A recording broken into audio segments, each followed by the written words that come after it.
Good afternoon, my very good friends. Good afternoon from New York City. This is Mr. Henry Okazo. I'm glad to be here once more. Let me try and put my topic on Instagram.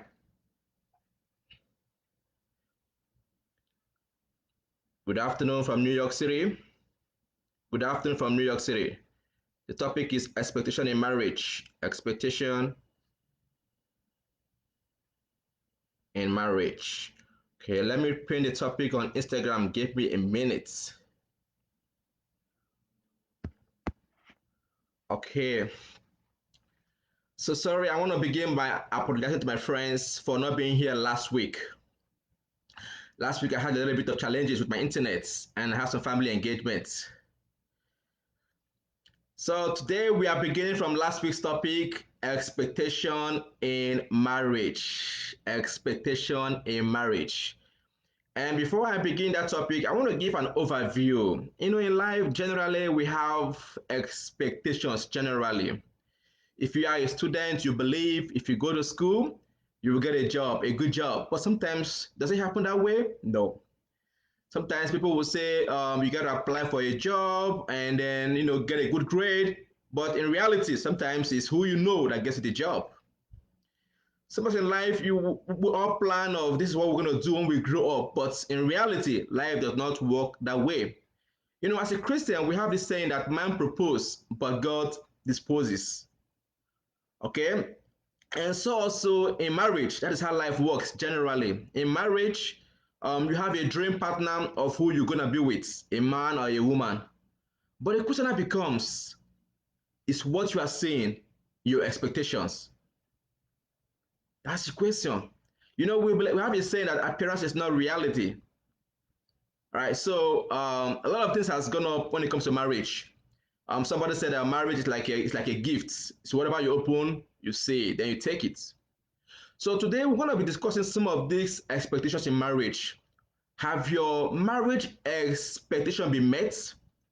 What is the gap between life and expectations? Is appearance reality? So these are some of the things we shall be discussing today. As usual, I'm going to begin with an affirmation. And for today, I only have one affirmation, and that is appearance is not reality. Appearance is not reality. So I'll be doing these live videos simultaneously on Facebook and Instagram. So if you have a question, please feel free to write on Instagram or write on Facebook. And then you will get to see my response or my response to that. Thank you, Anastasia, for joining. Right. So let us come to the reality of today's conversation. In marriage, there's a curve that comes with marriage. Like I said earlier on, appearance is not reality. The promise a man made to you or to a lady makes to you that when I get married, like let me start from the man because let's start from the man aspect because men, I'm gonna be practical for those of you who know me. Men are more visuals, they can talk very well. Before a man comes down to meet a lady, he's gonna promise the lady, I will love you, I will care for you, I will say everything. Every man does that, even me inclusive. So I'm not hiding it. And that is why women say men are liars, men are adventurous. Like whenever they want anything, they will say whatever they want. And when they get to you, then they backtrack. This is what men do generally. However, there are some few expectations. So when man tells you he or she he will do this for you, but in reality he does not really do it. That is where the problems or the challenges come in.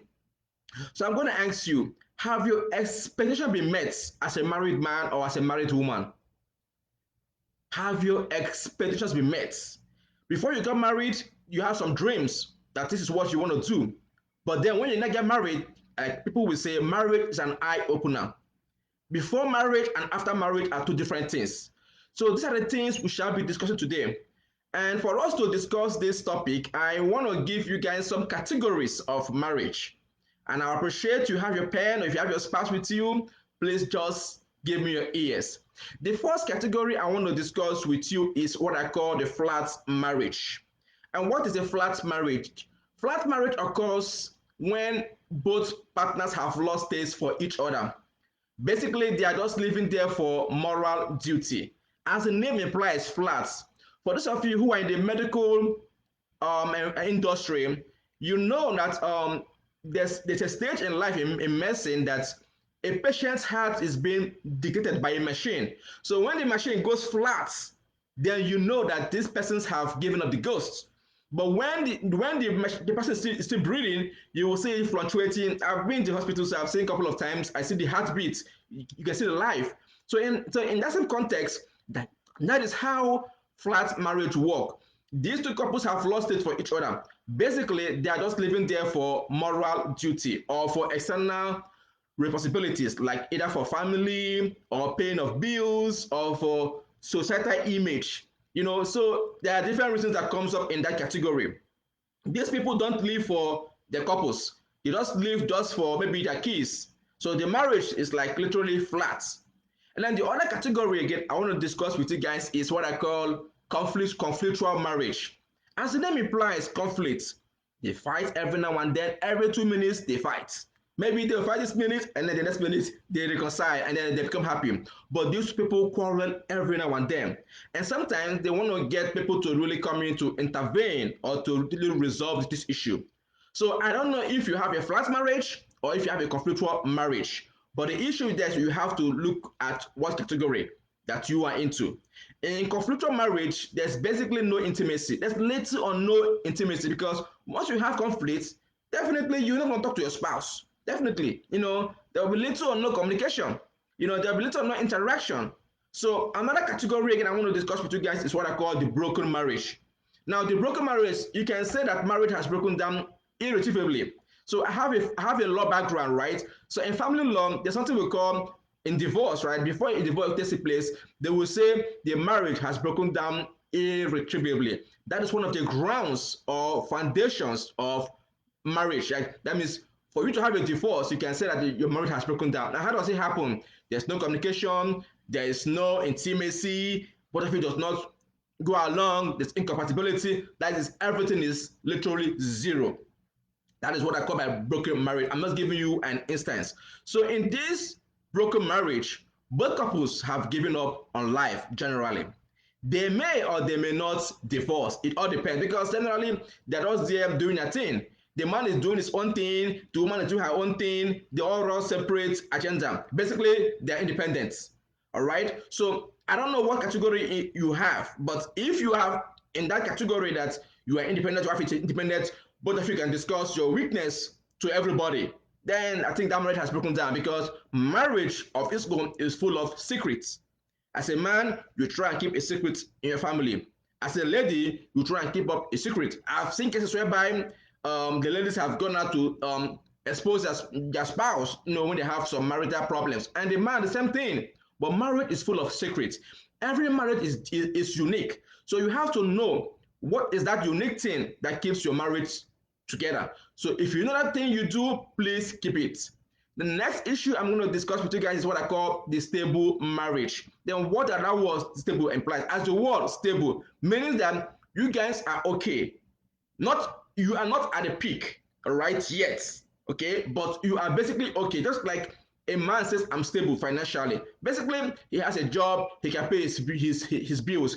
He might not be wealthy, right? But then he's comfortable enough to take care of his family and his responsibilities. So stable marriage this time entails that both of you might have little or no quarrels, and then you might have family members or friends or mentors that will come and intervene when there's an issue in your marriage. So as that word implies, stable marriage, both of you might have issues once in a while, but they might have conflict, but then you might also reconcile it.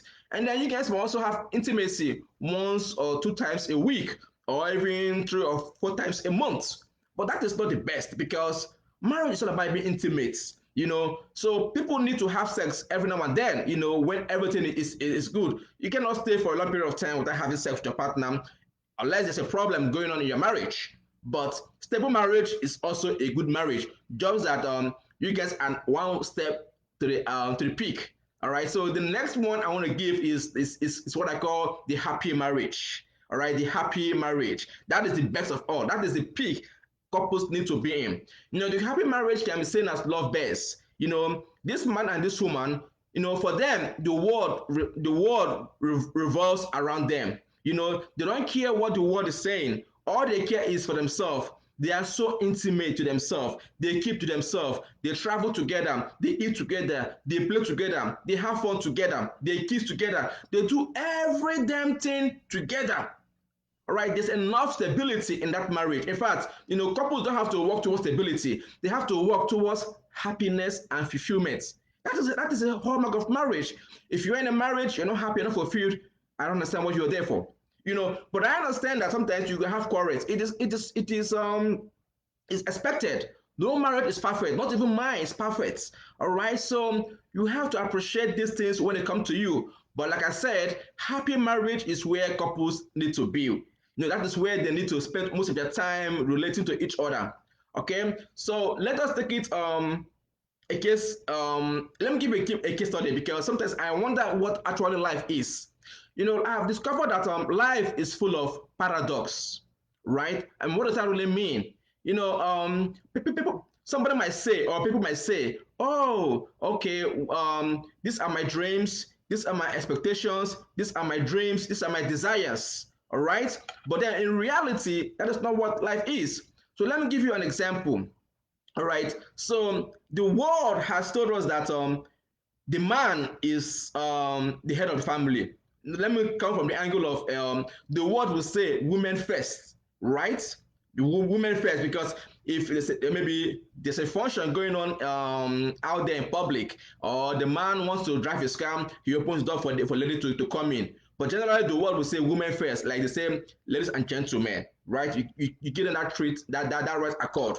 But scripturally and biblically, that shouldn't be the case. The man is always the first because he is the head of the family, right? But the world and society has made it like that is the way. That's why I look at it. Marriage and life generally is full of paradox. And then again, women generally have more preference for their children. That is what the society says generally. Thank you, Winsley Stitches, for joining. Okay? But in reality, your man should be number one because God said that He is the head of the family. He should be number one. Then your kids number two, and then probably in-laws or parents. But the world and society has made it that women first or kids first, depending on what case scenario you are applying on. Another paradox I've come to observe in life is that Bible even says that the man shall leave his father and mother and cleave to his wife. But in reality, it is a woman that leaves the father and the mother, and she even bears the husband's name. So these are some of the paradox I will see in life. Another paradox I will see again in life is that they say the man is the head of the family, that the man works. But in reality, sometimes you see scenarios where the woman is the one that is the breadwinner of the family. She actually works. So these are some of those paradox that we see that one wants to expect. What are those things that can tell you this is what life is? For example, many people have kind of understand what is life. How can one live through it? People say women are unpredictable, that you can never know a woman. To a reasonable extent, that is true. That is how life works. In life, you can hardly know life. You can hardly. So, for example, you want to get married to somebody or you want to enter into any friendly relationship with somebody. And now you are wondering, okay, is there any way I can know if this man or woman will cheat? Is there any way I can know if this man or woman will be the good person for me? So many questions pondering your mind. All right. Marriage can be seen as an illusion in a way because there is no hard and fast rule to answer those questions. Let's be frank. However, we have been given a principle or a guiding idea of how we can approach life, and that angle is from the angle of biblical perspective, scriptural. Because I'm giving this seminar based on biblical perspective as a Christian, and I will try and mix it with being practical. All right, so this is how a good marriage should be structural. That's what I'm saying. That we are doing this webinar based on Christianity or an ideal marriage, not what the world per se. Because if we go according to the world, we might not be able to achieve little or nothing. But when we go according to some guidelines, then you understand where I'm coming from. So now let's ask ourselves, what is that gap? What is that gap between your expectation and your reality? As a man, you've told a woman that I'm going to love you, I'm going to be there for you, I will do this for you, I will do that for that. Have you been doing it? As a woman, you've told your man I'll be with you at the end of time. But when you have some challenges, some finance, or you have some attractions out there, then you start to misbehave. So these are some of the things we have to do. But for the focus of this particular webinar right now, I'm going to be focusing more on men. All right, I'm going to be focusing more on men. And why do I say so? I say so because men, you are the head of the family. Somebody have said, and I agree to them, that any marriage that breaks, the man is responsible. That's what my mentor have said, and I believe any marriage that breaks, he said, if my marriage should break, hold me responsible. And to a reasonable extent, that is true. However, I have a caveat to that. Women, please, you have to help your husband. Marriage is not a race. It's a marathon. It's not a sprint. Both of you have to work it out together. All right. So sometimes the man might be the one that have caused the marriage to break. Sometimes it's the woman.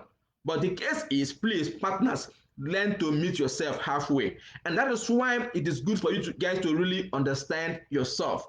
Because there is no marriage that breaks today that the man and the woman is not responsible. The man must have had a fault, the woman must have had a fault. But one thing is so certain, these two couples fail to communicate.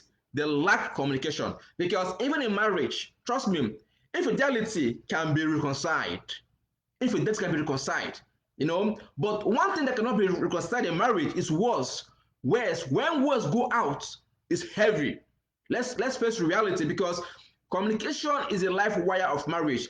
No matter what has gone round in that marriage, if two partners or the two couples have decided that let's talk, let's understand each other, then everything will come to a better understanding. Because when words go out, for example, you use some words on your wife, or the wife use some sarcastic words on the husband, words have power. In fact, I have a saying that when a word has gone out, the birds of the air will hear it, the ground will stamp it, and the air will carry it around, because words have power. If you agree with me, so sometimes there are things you will tell your spouse that can even last a long period of time, and when things begin to go contrary, people fail to understand some issues that have gone around. But like I said, man is the head of the family. He's in charge, so he has to manage every scenario very well. So that is just for that. So let's go into proper. Okay, now, how do partners really manage their expectations? And I'm going to give this to the men, because men, you are the head. In one of my webinar I did, I think my first webinar or so, or the second webinar, how to lock your wife, and men, how to rock your wife, and women, how to lock your man. I said that, man, love precedes respect.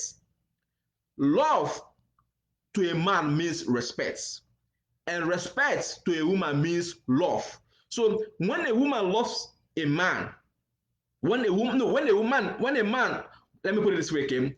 When a woman respects a man, then the man will now love the woman. When the man loves the woman will now respect the man. That is how it is. In fact, this is a foundation I want you guys to really put into consideration. Love precedes respect. There's nothing a man wants in life, especially in marriage, that is more than respect. You agree with me? Every man will say it. What a man needs in life is respect. And what a woman needs in life is love. So for the ladies out there, please respect your man. Once you respect your man, he will give you everything. In fact, you will rock him, and people will be like, oh, how did she charm this man? This man is acting so funny. Like, this man has left literally all he has to this woman. Why? Because the woman respects the man. Sometimes I'm a very cultured man. People talk about the lady going there and pursuing the man. He greets him, calls him pet names, my lord, my king, and just name it.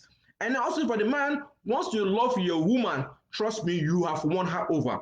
You have won her everything. And even scriptural, it is said, man love your wife, and wife respects your husband.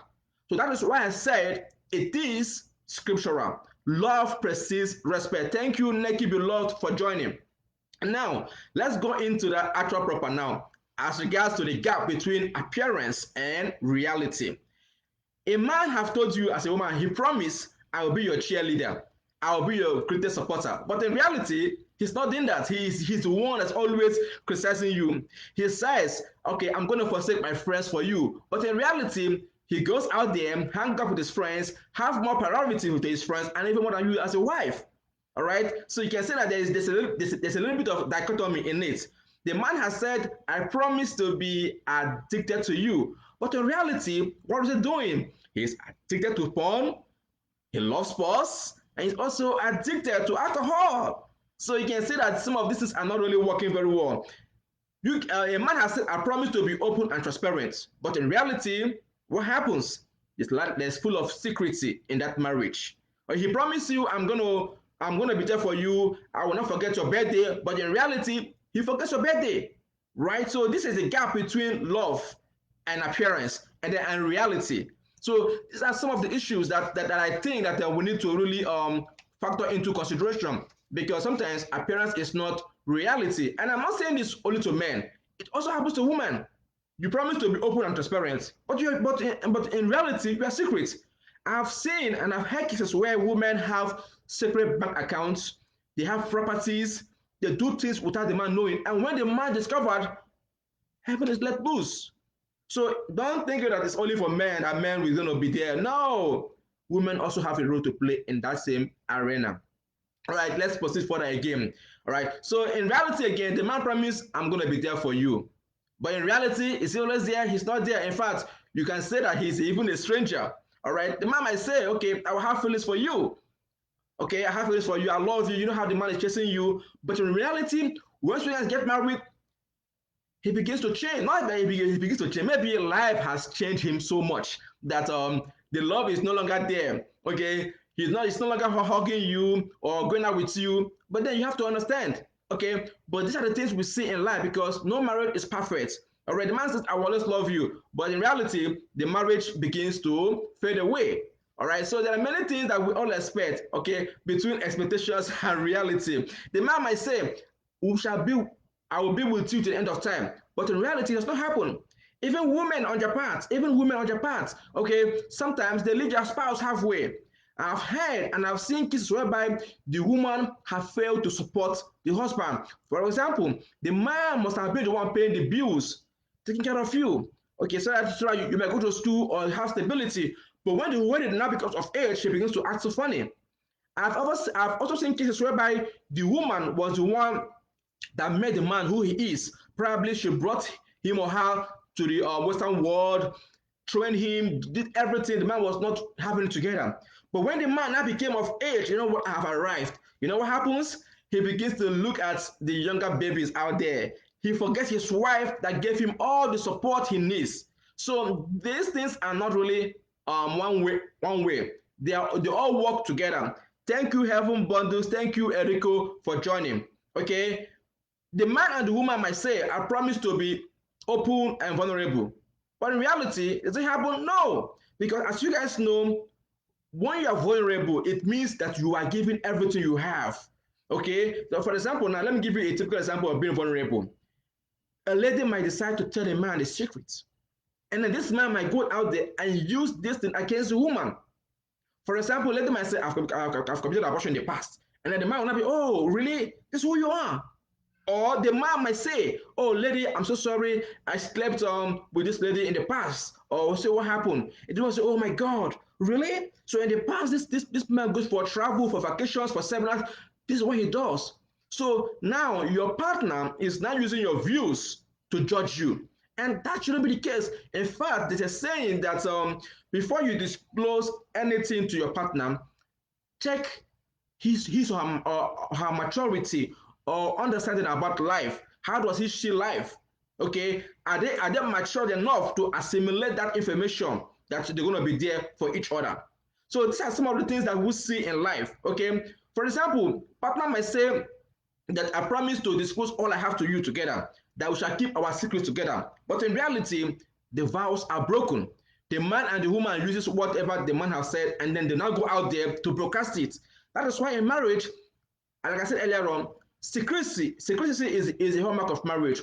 Both of you have to learn how to be there for each other very, very well. You don't have to keep secrets among yourself, and do not use the vows you guys have made together to trap against another. It's only a man that knows the wife, and it's only a wife that knows each other. A man has promised you, I will be there with you, but in reality, he's not there with you. In fact, strangers has been the one that is there with you, and this shouldn't be the case. Your husband is the head, and the wife is the supporter.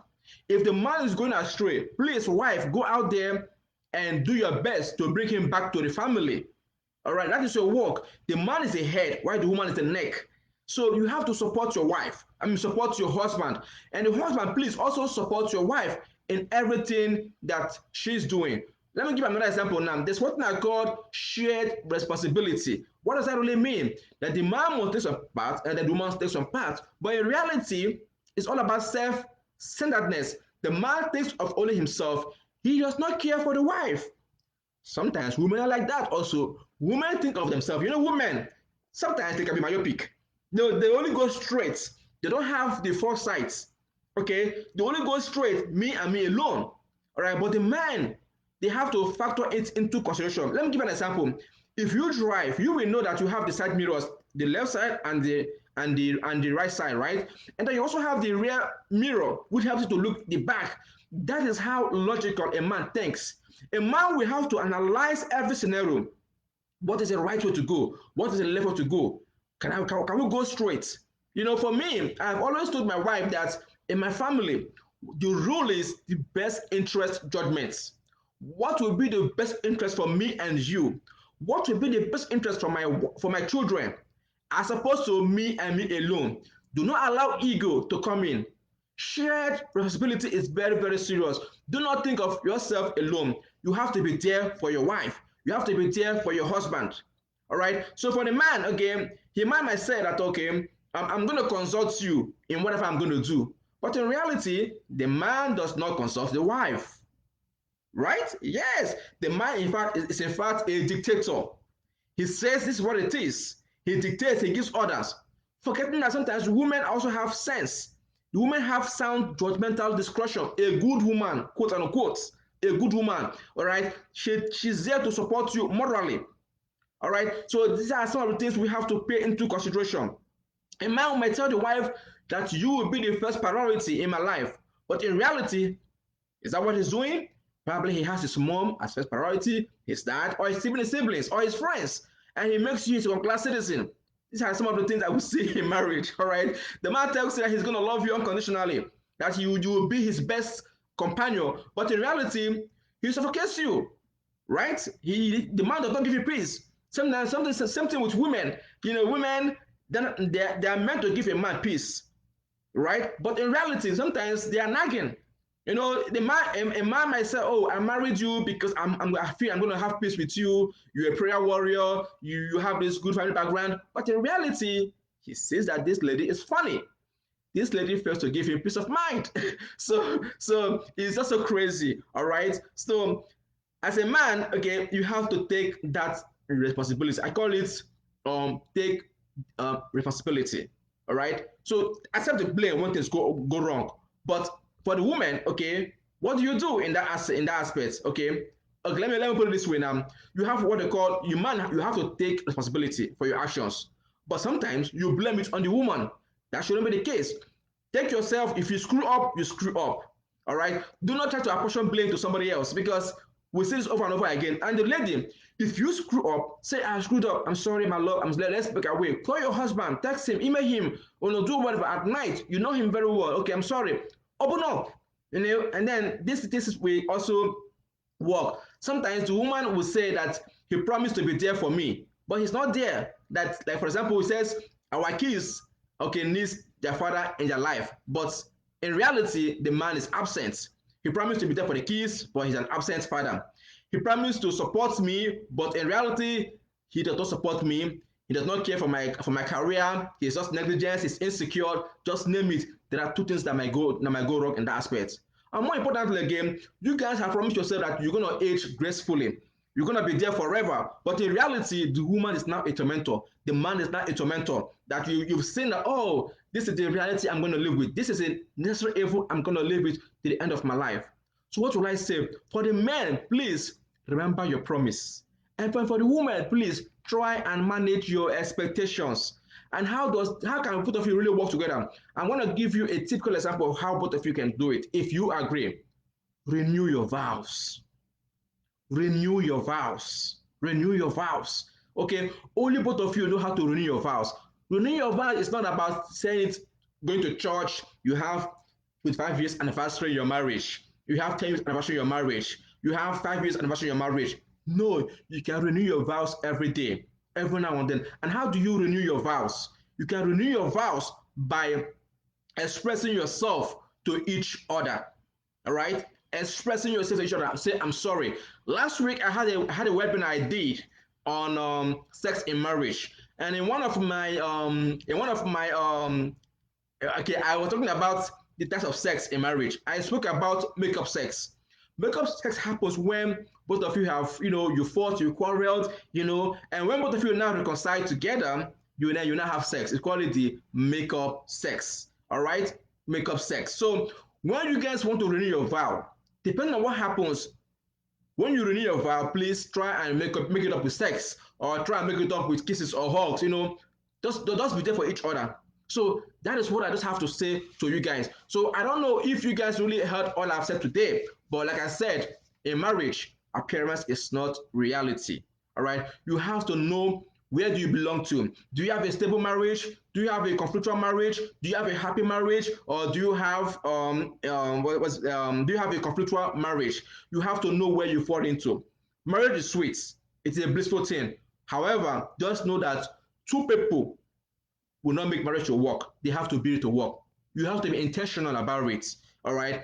Appearance is not reality. We all have different dreams, different expectations. However, if you fail, and if you try something and it didn't work out, you try again. It happens. Okay, you want to go to school, you are applying for jobs, you are looking for so many funds, and you keep doing what you are supposed to do, but then it did not really happen that way. Will you give up? No.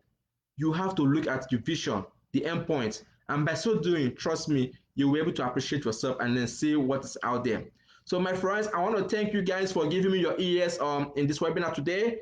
I'm going to be here next week, same time again. I'll be discussing about conflict in marriage, and that will be, I think, one of the last webinar we will do. I might do a recap, but then next week we shall discuss conflicts in marriage. So please feel free to invite your friends and join me next week again on this webinar. Invite your friends on Instagram. You can also subscribe to my YouTube channel, share my videos on Instagram, share it on YouTube, share it on Facebook, share it on Twitter. I'll be there with you guys sometime next week. So for now, thank you and have a blissful evening. Bye.